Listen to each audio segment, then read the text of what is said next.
Black zero نے صفدر کی گردن کو ٹٹولا اور پھر وہ یہ دیکھ کر واقعی چونک بڑھا کہ صفدر کی گردن کے عقب میں شانوں کے درمیان ایک پتلا سا بٹن موجود تھا جسے وہ انگلی سے محسوس کر سکتا تھا۔ وہ اس جگہ کو غور سے دیکھنے لگا اور دوسرے لمحے وہ چونک پڑا۔ یا کال پر کوئی ٹانکا وغیرہ نظر نہ آ رہا تھا، بالکل صاف اور نارمل کال نظر آ رہی تھی، لیکن غور سے دیکھنے پر ایک معمولی سی لکیر اسے نظر آ گئی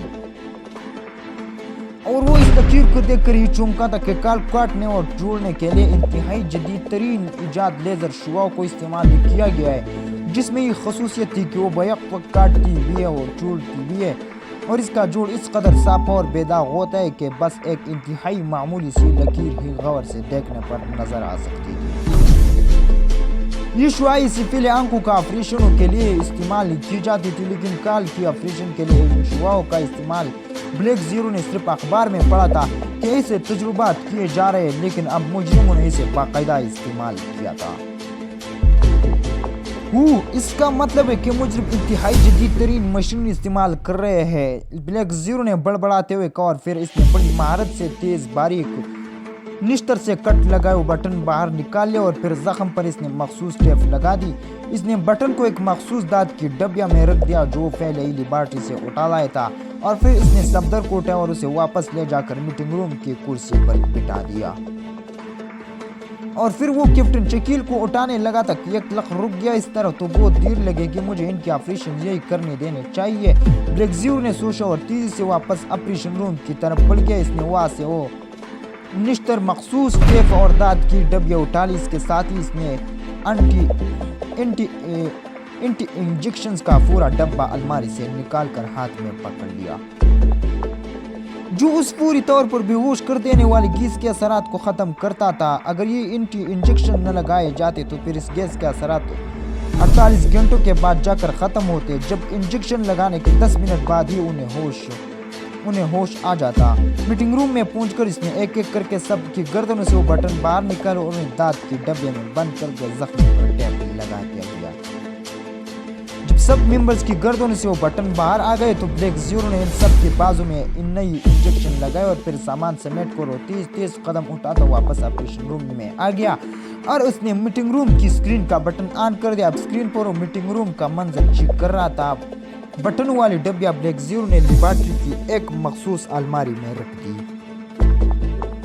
اور باقی سامان آپریشن روم میں رکھ کے اس نے اینٹی سیپٹک لوشن سے ہاتھ دھویا اور پھر واپس آپریشن روم میں آ گیا، اور پھر تھوڑی دیر بعد آپریشن روم میں کیپٹن شکیل کی گر گونجا اور اس کی آنکھیں کھلے ہوئے انتہائی حیرت بھرے انداز میں ادھر ادھر دیکھ رہا تھا، اور پھر چند لمحوں کے وقفے سے ایک ایک کر کے سارے ممبر ہوش میں آتے گئے اور وہ سب اسی طرح حیرت بھرے انداز میں اس کمرے کو دیکھ رہے تھے جسے انہیں یقین نہ آ رہا ہو کہ وہ کہاں پہنچ گئے۔ یہ تو دانش منزل کا میٹنگ روم ہے، لیکن ہم تو ٹاپ کالونی کے چوک پر تھے، پھر یہاں کیسے پہنچ گئے؟ صفدر نے حیرت سے بڑبڑاتے ہوئے کہا، اور باقی سب نے بھی اس طرح حیرت کا اظہار کیا تو بلیک زیرو کے سوتے ہوئے چہرے پر اطمینان کے آثار پھیلتے گئے۔ اسے سب سے زیادہ خطرہ اس بات کا تھا کہ کئی ان ممبرز کو درمیانی واقعات یاد نہ رہ گئے ہو، اور اس طرح انہیں آپریشن روم میں داخل ہونا اور ایک اسکرو پر گنے تان لینا یاد آنے کا ساتھ ساتھ بلیک زیرو کی شکل و صورت بھی یاد رہ سکتی تھی، لیکن اب ان کی باتیں سن کر اسے پوری طرح اطمینان ہو گیا کہ اس خدشات غلط ہے، ان سب کے ذہن پوری طرح کنٹرول میں تھے اور ان بٹنوں نے ان کو شعور کو مکمل طور پر سلا دیا تھا۔ اس طرح انہیں قطعاً یاد نہ تھا کہ وہ شعور کے سو جانے سے اس کی بحالی تک کیا کرتے رہے۔ تم لوگ کو ہوش آ گیا؟ بلیک زیرو نے میز کے کنارے پر لگا ہوا ایک بٹن دباتے ہوئے مخصوص لہجے میں کہا، لیکن اس کا لہجہ ضرورت سے کچھ زیادہ ہی سر تھا۔ باس یہ سب کیا ہو گیا؟ ہم تو ٹاپ کالونی کی کوٹھی پر چھاپا مارنے کے لیے جیسے ہی کاروں سے باہر نکلے، اچانک ہمارے ذہنوں پر گہرا اندھیرا چھا گیا اور اب ہماری آنکھیں یا کھلی ہے۔ جولیا نے بری طرح گھبرائے ہوئے لہجے میں کہا، اس کا انداز ایسا تھا جیسے وہ ہچکیاں لے کر رونا شروع کر دے گی۔ تم سب اب ناکارہ ہوتے جا رہے ہو۔ اس بار عمران زخمی ہو کر اسپتال میں پڑا ہے تو تمہاری کارکردگی میرے سامنے آ رہی ہے۔ تمہیں عمران انگلی پکڑ کر چلاتا رہا ہے، تم چلتے رہتے ہو، ورنہ تمہاری اپنی صلاحیتیں ختم ہو گئی ہے۔ اگر میں تمہارا ہر وقت خیال نہ رکھتا تو اس بار مجرموں کے ہاتھوں میں اس طرح کھیل جاتے کہ شاید پورے ملک کی سلامتی خطرے میں پڑ جاتی۔ تم نے وہاں پہنچ کر کسی قسم کی احتیاط نہیں کی، اس لیے مجرم چوکنے ہو گئے اور پھر انہوں نے تم پر ریز ڈال کر تمہیں بے ہوش کیا اور تمہارے ذہنوں کو کنٹرول کرنے کے لیے تمہاری گردنوں کی پشت میں جدید ترین کنٹرول سوئچ لگا دیے، جس کی وجہ سے تمہارا شعور سو گیا اور لاشعور اور اعصاب مجرم کو کنٹرول میں چلے گئے، اور اس کے بعد مجرموں نے تمہیں کنٹرول کر کے یہاں دانش منزل بھیجنا چاہا تاکہ تم یہاں داخل ہو کر آپریشن روم میں مجھ پر اسٹین گنوں سے حملہ کر دو اور اس کے بعد یہاں سے ملکی سلامتی فائل حاصل کر کے مجرموں کے ہاتھ میں دے دو اور پھر دانش منزل کو ڈائنامائٹ سے تباہ کر دو۔ یہ پلاننگ تھی مجرموں کی، اور اگر میں ہر وقت تمہاری طرف سے آنکھیں کھلی نہ رکھوں تو مجرم یقینا اپنے مقصد میں کامیاب ہو جاتے، لیکن میں نے تمہیں واپسی پر راستے میں ہی پک کر لیا اور پھر تمہارے کنٹرول سوئچ نکلوا کر تمہیں یہاں پہنچا دیا گیا اور اب تم ہوش میں آئے ہو۔ بلیک زیرو نے ساری کہانی اپنی مرضی کے مطابق بناتے ہوئے کہا۔ اوہ باس، اور اگر ایسا ہو جاتا تو باس۔ جولیا نے بے اختیار دونوں ہاتھوں سے منہ چھپا لیا، اس کے منہ سے واقعی سسکیاں نکلنے لگی تھی جیسے اس کے تصور سے ہی رونا آ رہا ہو، جبکہ باقی ممبرز کی آنکھیں جھک گئے اور منہ اور مسلسل ہونٹ کاٹ رہے تھے۔ ان سب کے چہروں پر شرمندگی کے واضح آثار دکھائی دے رہے تھے۔ میں نے تمہیں یہ سب کچھ اس لیے نہیں بتایا کہ تم رونے بیٹھ جاؤ، میرا مقصد تمہیں صرف یہ بتانا تھا کہ تم پاکیزہ سیکرٹ سروس کے ممبر ہو، عام آدمیوں سے ذہنی طور پر بھی کئی زیادہ بلند، اور تمہارے اندر ایسی صلاحیتیں موجود ہیں جو اس سرو کارکن بننے کے لیے ضروری ہو جاتی ہے۔ چونکہ میں سمجھتا ہوں کہ تم نے عمران کے پیچھے لگ کر اپنی صلاحیتوں کا استعمال کرنا چھوڑ دیا، اس لیے تمہارا یہ حشر ہوا ہے۔ چنانچہ میں نے تمہیں ایک موقع اور دینے کا فیصلہ کیا ہے، ورنہ دوسری صورت میں تمہاری آنکھ کو اب قبر میں ہی کھلتی۔ بلیک زیرو کا لہجہ پہلے سے زیادہ سخت ہو گیا تھا۔ باس، ہم وعدہ کرتے ہیں کہ آئندہ آپ کو کبھی شکایت نہ ہوگی، جولیا نے یک لخت بڑے مضبوط لہجے میں کہا۔ شکایت پیدا ہوئی تو تم دوسرا سانس بھی نہ لے سکو گے۔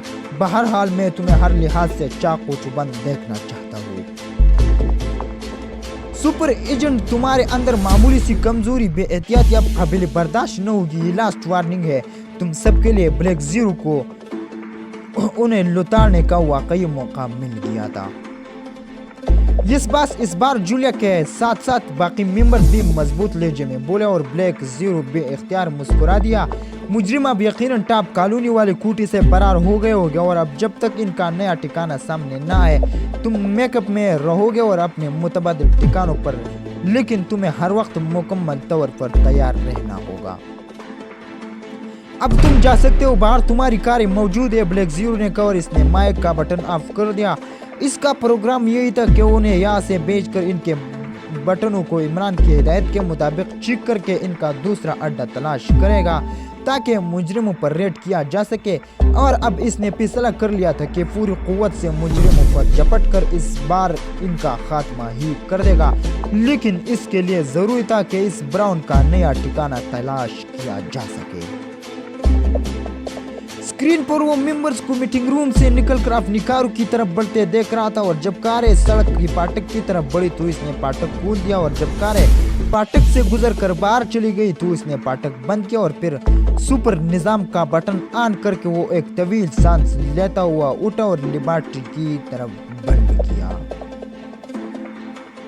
دانش منزل سے باہر نکلتے ہی جولیا نے پیچھے آنے والی کاروں کو ہاتھ باہر نکال کر رکنے کا اشارہ کیا اور خود بھی اپنی کار سائڈ پر رک کر کے روک دی۔ پیچھے آنے والی دونوں کاریں بھی رک گئی۔ کیا بات ہے جولیا؟ ساتھ بیٹھے ہوئے صفدر نے پوچھا۔ سنو، واقعی ہماری صلاحیتیں ختم ہوتی جا رہی ہیں، اور اب میں نے فیصلہ کیا ہے کہ ہم خود اپنی صلاحیتوں کو استعمال کر کے مجرموں پر بھرپور ہاتھ ڈالیں اور پھر ان کی لاشیں جا کر X2 کے سامنے پھینک دے تاکہ اسے بھی معلوم ہو سکے کہ سیکرٹ سروس کے ممبر مردہ نہیں ہے۔ جولیا نے ہونٹ چباتے ہوئے کہا۔ تو پھر کیا کرنا ہے؟ صفدر نے سر ہلاتے ہوئے کہا۔ اس دوران پچھلی کاروں سے چوہان اور کیپٹن شکیل بھی اتر کر جولیا کی کار کے قریب پہنچ چکے تھے۔ وہ دونوں ہی پچھلی کار ڈرائیو کر رہے تھے۔ ہمیں پہلے اس کوٹھی پر چھاپا مارنا چاہیے، اگر مجرموں وہاں سے